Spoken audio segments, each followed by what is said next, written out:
Alright, congratulations sa pag-take mo ng massive action. This is Coach Hermandano. Ang next step mong gagawin ngayon ay mag-sign up ka dito sa link ko or doon sa link ng taong nag-share sa iyo ng business na ito.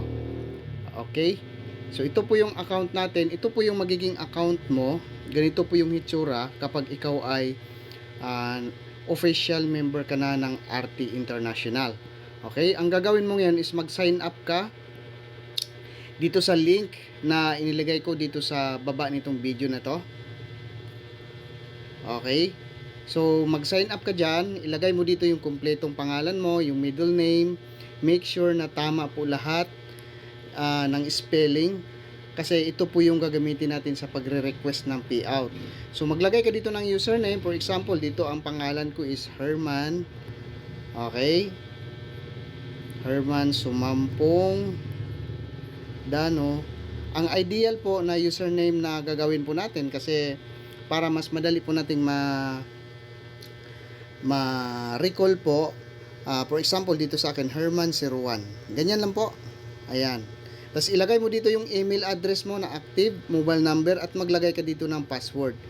Okay, so make sure na yung password mo ay hindi mo po makakalimutan. And then click mo na po itong register, no? Ayan. So, lagay po natin yung email natin para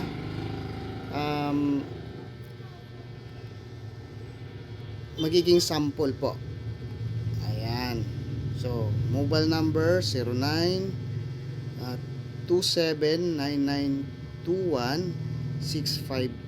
Then, password. For example, ang password natin is 12345 12345. Ayan. So, dito po, since meron na po tayong username na Herman01, lagyan na po natin ng Herman001. Sample lang po yan. So, make sure na yung pangalan mo is hindi po siya, yung username ay hindi po siya sobrang hirap i-recall.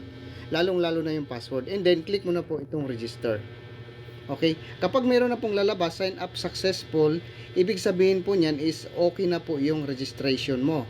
So, gagawin mo po is i-send mo po sa akin yung username na ginamit mo, pati yung screenshot ng iyong payment, yung details na hiningi ko, yung format para ma-activate na po natin. Hindi mo na po kailangan mag-login dito, no? Kasi pag nag-login ka, ganito na po yung lalabas. So, pakita ko na lang din para at least alam mo.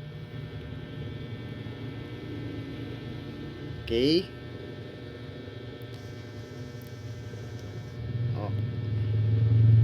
Pag nag-login po tayo dyan, ito po yung lalabas. So, wag mo na, kahit hindi ka na mag-login, kasi hindi mo pa ma-access ng full yung iyong website. So, maaaring mabagal dito sa part na to kasi maraming nagla-login. So, ganun lang po siya. So, congratulations sa pag-take mo ng massive action dahil ang ganda po ng opportunity na nakita mo ngayon. So, ito po yung lalabas, no? So, hayaan mo na lang siya, isend mo na lang po sa akin or dun sa taong nag-invite sa'yo dito sa RT International yung username na ginamit mo para mapa-activate na po natin.